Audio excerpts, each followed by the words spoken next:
The guys winning, one of the things that was so special to me, especially looking back at it, was that the girls reacted just as if they had just won the meet. Our girls, I think, placed 5th or 4th or whatever it was inside the meet. I don't even remember, because the way that they responded to it really shows that we are one team. We're technically 2 rosters and it gets scored men and women separately, but they see themselves as one family, one team, one unit. Going into Fall Frenzy is always really exciting for us. It is a huge meet. It's super exhausting. The maximum amount of races they can do is 9 over the course of 3 sessions, and typically the maximum amount of races would be more like 4 at a meet, so 3 or 4. So 9 is the significant a challenge for them, and it's a really fun meet because it starts us off by getting official entry times for basically any like regular event that they're going to compete throughout the year. And I also really like attending this particular meet because our last regular season meet right before we head to the conference championship is also at Lindsey Wilson's pool. So it gives us a great kind of bookends, starting the year, ending the year. Where was I at the beginning? Where am I now? And the pool is familiar for the team, which is really, really helpful too. So yeah, I mean, we always want to swim fast, but I've been talking to my team a lot in the last week or so, really talking about what the goal is for this particular meet. We talk about the objectives every time we're going into a meet, because although like obviously the goal is always to win, but the goal is not always to win. So winning is defined by different things, I guess I should say, and we're really looking at how do you balance preparing for and competing in your own events, encouraging and supporting and, you know, pumping up your teammates and supporting them while they're swimming their events. How do you balance those things? And it's hard, it takes some time to do, so this is a great meet for us to practice doing those things, and that's really what I want to see more than anything else is their functionality as a group. We have a few that are out for injuries and illnesses, and so we're not competing our full roster, which is a little bit of a bummer when it comes to the competitive side of me. And I obviously want them to be in the water racing, but I'm really looking forward to seeing how they interact with each other and what that dynamic looks like when we compete. This is our season opener, so we'll learn a lot from it and then we'll go from there. We do a lot of family-focused conversation, and so whatever it is that we're doing, I talk a lot about how do you function like a family. Families don't always get along, and everything's not always perfect. Actually, most families, there's always something that's not perfect inside a family, and that's why I like that analogy so much, because everyone has some kind of family and you can compare. You might have to duke it out, but in the end, I got your back, and no matter what, we're gonna figure it out and find peace. And we might be agreeing to disagree on a situation, but it doesn't mean that we don't love each other, and that means that when it really matters, we're gonna support one another, that we look for ways to be honest with each other in a way that is beneficial and gentle, and we look at how do we accomplish tough things by having the support of those brothers and sisters with us.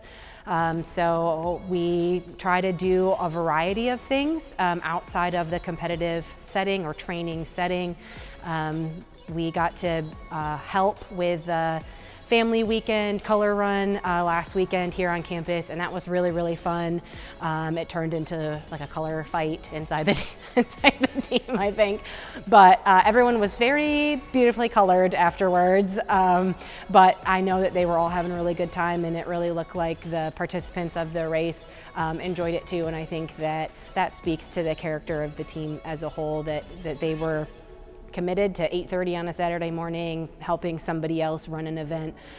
They were there with good attitudes, and those types of things I think are really what build our family bond when we are outside of the water, and then we can kind of pull it into practices and competitions to be able to, you know, sharpen that relational element inside the team.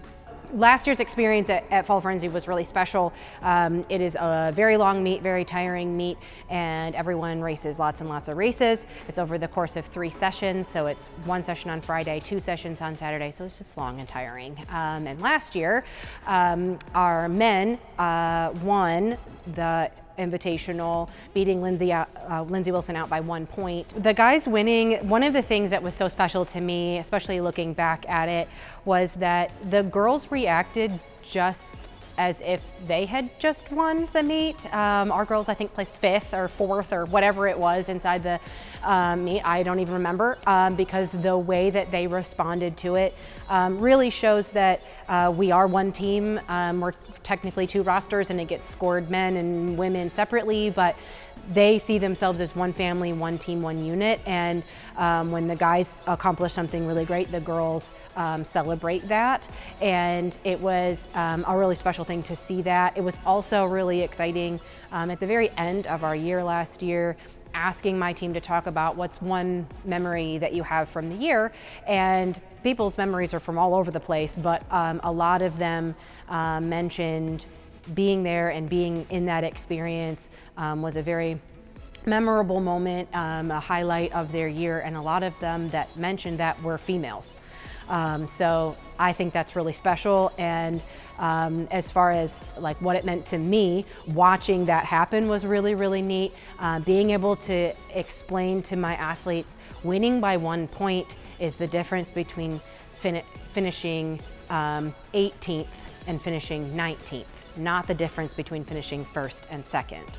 So if you finish 18th in an individual event, it's 1 point. So you don't have to finish 1st to be contributing to the team. Everybody who raced scored points for our team, and all of them were necessary, because without that 18th finisher, we would have not won. So that was really neat to be able to have that and say, you know, if we won by a bajillion points, and it's really hard to hone in on how important it is for each person to do their part. And you know, beating them in a relay at the very end of the meet was, you know, really exciting and high energy in the moment. But being able to go back and talk about how did we actually win was really special. And we have done fundraising events. We have done awareness causes with Lindsay Wilson's swim team. So although we want to beat them and they want to beat us, we also have a really good sportsmanship relationship with their swim team. Several of their athletes came and congratulated me, which I just think really speaks to their character as athletes and to their coach's character. Their coach came and congratulated me, more like my friend and less like a, you know, rival coach. And that was really, really special. Just being in that environment was a really neat experience, and something that I think we're going to hold on to for a long time. So something we hope to duplicate in the future also. My history with Campbellsville University, I had a brother who attended as an undergrad, then he got his master's here. He played baseball, he also was a GA, so he was here and a part of the university for a long time. And I transferred into Campbellsville University as an undergraduate student. I went to an informational meeting about the reinstatement of the women's swim team, and I left the meeting on the roster. And I remember calling my brother and saying, I think I just joined the swim team. And I'm really grateful for that experience. I'm so grateful for that being my starting point here in the aquatic world, and being able to go back to those memories and experiences as a part of the program. I know what it feels like to be on that side as much as I do to be on this side of this team, and I think that gives me kind of a unique connection. And after I graduated with my undergraduate degree, I did not find my calling right away, but I really felt like God had something for me to do here in this area. And I stayed in Campbellsville, and I worked a variety of jobs, and I was just here. And at that time, the head coach position for the swim team was a part-time job, and they transitioned it to a full-time job so they could reinstate the men's swim team as well. And in doing that, I was encouraged to apply for the position, and I thought, this is crazy. I have no history in this. I have no idea what I'm doing. And so I applied. obviously. And I was hired like the second week of August was my start day. And I had about 2 weeks to figure it out before my athletes moved in. And I had lots and lots of help along the way from other coaches. Both here at the university and other swim programs. And we started with 6 girls on the roster, and that was our starting team. And it's grown and developed every year since then. And I think that what keeps me here is at the end of every year, I look back at the experiences and think, what did I learn? And do I feel like I want to try it again? Do I feel like there's more that God can teach me and that God can use me to do? And so far, every year, the answer's been yes. So going into my 12th year here at the university, 11th year with men as a part of the program as well, seems crazy when I say those numbers out loud, because I really look at it as a one season at a time, 1 year at a time.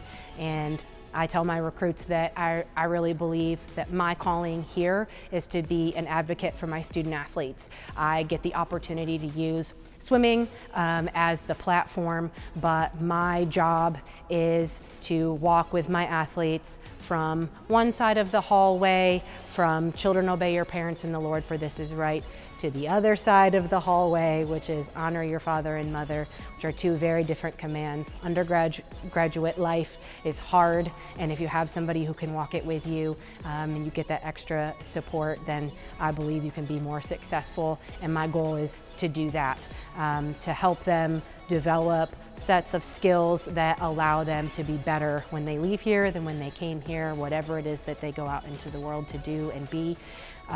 And my goal is to create a family atmosphere where they love each other, they work through conflict in a healthy way, and we compete hard in everything that we do, not just at a swim meet or in a practice even, but you know, when the alarm goes off and you want to hit snooze, or you want to skip a class because you just don't feel like going, but you make yourself go anyway. Those are moments when you get to compete, and I want to help develop that strength in them to be able to do that and to live as individuals of character who are kind to one another, and I believe that will change the world. Well, starting out the year, we do a variety of things. Every year is a little different depending on factors outside my control. This year, the NAIA declared September 1st is your start day that you can utilize your competitive setting for training. That was for all NAIA swim and dive programs. So we started off by doing land workouts.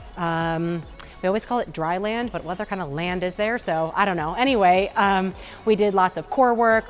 We did some foundational elements in the weight room. We got started off with our weight training program before we were in the water. And then when we get in the water, there's a little bit of discovery time. I let them kind of figure out each other and me as the coach, because I tell my returners even every year is a new team. We have new faces. Some people are gone that you thought were going to be here. Some people were, graduated, so they were a solid piece for a long time, and now they're gone. And then we also have all of these new faces in here, and it's really important to give them some time to kind of figure it out with each other. They work out in really close quarters, so it's important for them to feel comfortable together, and so we work at being able to help get that established, and then we do some discovery things about what are your times right now in this pool. How does your body feel right now in training? And that's for everybody. Everyone has a different exposure to competitive swimming over the summer. Some people have access to facilities where they can train in the water, some do not. So we just work at getting everybody on the same page, making sure that everyone understands the terminology that I'm going to use as the coach, and understanding what my expectations are, and then how to work together in the water to challenge each other to be better every day. So we do a lot of that. And then I try to incorporate some kind of goofy things as well. This year, we did something that we've never done before. We did a relay style triathlon competition, and it involved running and swimming and a core challenge. And each athlete was assigned to 2 more athletes. So there were teams of 3, and every athlete did one element of the competition. And it was just like a goofy thing, but it made them work hard and it made them work together, and that's something that I work a lot on, making sure that they know how to challenge themselves and also bring their teammates along during that experience. And any way that I can figure out how to get them to be comfortable with each other, to know each other, the better they're going to train and better they're going to compete together. I have a pretty big junior class this year in relation to however it breaks out. And that's a really helpful thing. Juniors tend to be really invested because they don't have senioritis yet, so they're not just thinking about like, make it to graduation, I'm done. And it's okay, I understand how they get there as a senior. So juniors are typically a big voice inside the team. And something that's really special about my team right now is that I actually have a lot of different leaders that are setting the example in different ways. So I actually have a lot of juniors and sophomores who are vocal leaders. They're leaders by action, and some that are both. And I even have some freshmen that are like kind of quietly and respectfully kind of stepping into those roles as well. So I'm really excited to see what happens. We're still very early in that kind of development process of you know, who's the leader on the team, but there are different athletes that will really set an example on pushing themselves in the water. Sebastian is one that the harder the set, the happier he is, and if you're around him, it's easy to work hard. And I've got a couple of new guys this year on the team that look like they're cut from the same cloth, and they just lean right into that. So it's great to have that example in the water. I also have Ben, who is a junior, and he's a very vocal leader. So he's the like, everybody in, let's cheer it out kind of guy. And that's really nice to have that. If I need someone to get everyone's attention, I'm like, Ben, do it. So he's really poignant in that area. I also have Leah, who's a sophomore. I have Anna, who's a senior, and they are really setting the example of how do we care for the team, how do we function as a unit. The girls' team is really coming together nicely as one body, one unit, one family, functioning well together, just holding each other accountable in things as simple as being at practice on time. It's hard to walk in this door every day at 5:15 in the morning. That's a really hard time to walk into practice, and they do it like as one whole unit. They just walk through the door every morning, and I know that that's intentional. That's coming from the upperclassmen on the team of like, we're all gonna meet and then we're all gonna walk over there. So I have lots of really hard workers on the team. I feel like I could list off a whole lot more names for you, but those are some that have just kind of, it just shows already. But there are definitely more that are setting the example in different ways. They work hard on their own. They encourage their teammates along the way.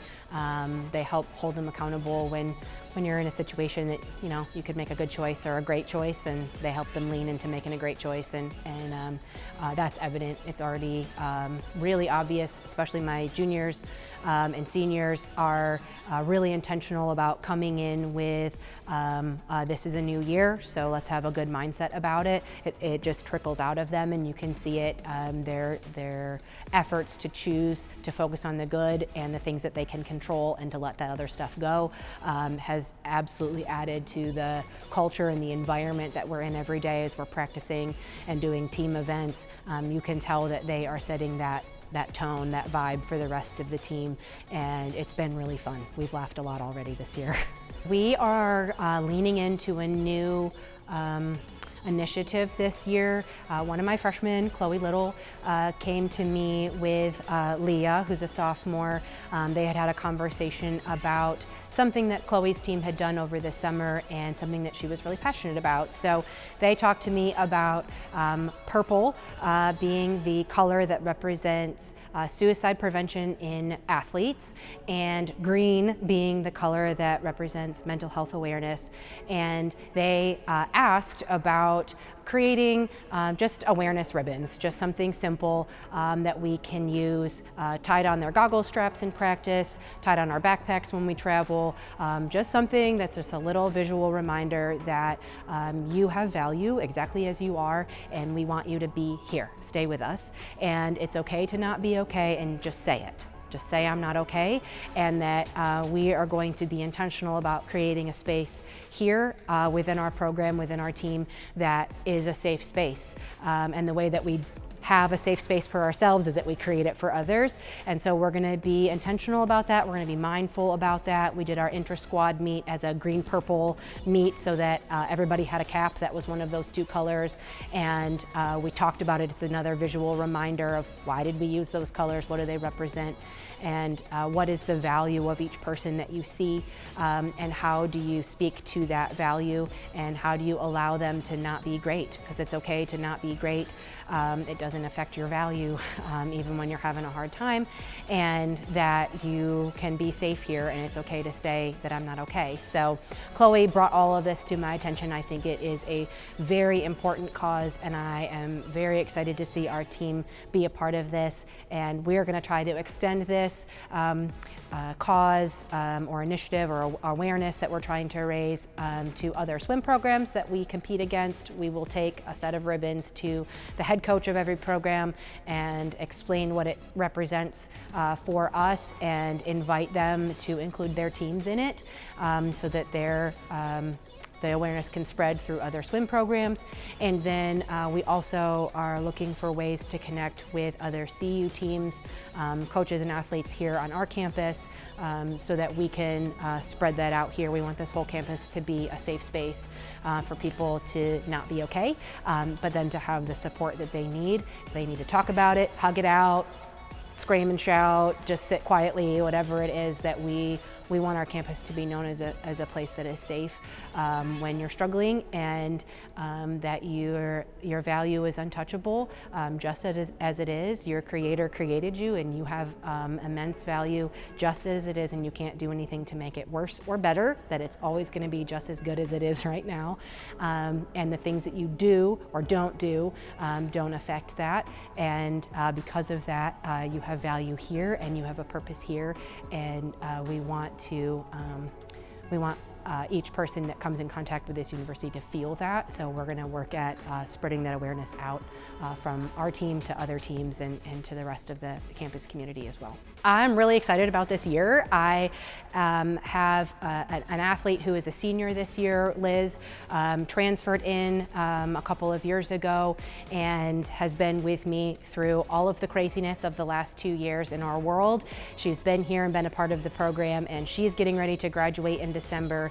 And over the course of the summer, we talked a lot about what is her role in the team. She is a fierce competitor. Her name is up there on that record board. She is wonderful to have in the training environment, but she is also an amazing leader. And she is actually standing alongside me on the pool deck for this season, functioning as a student coach with me, which has been absolutely invaluable. She has a great mind and lots of energy, and the team respects her, which I'm very grateful for, because I know it's really hard to be in that student coach role when you're like got a foot in each door, and it's just tough. But she is handling it with amazing grace, and she has been a huge help to me, and I'm very excited to go into the competitive season with her, working with me in this capacity. So thank you to Liz.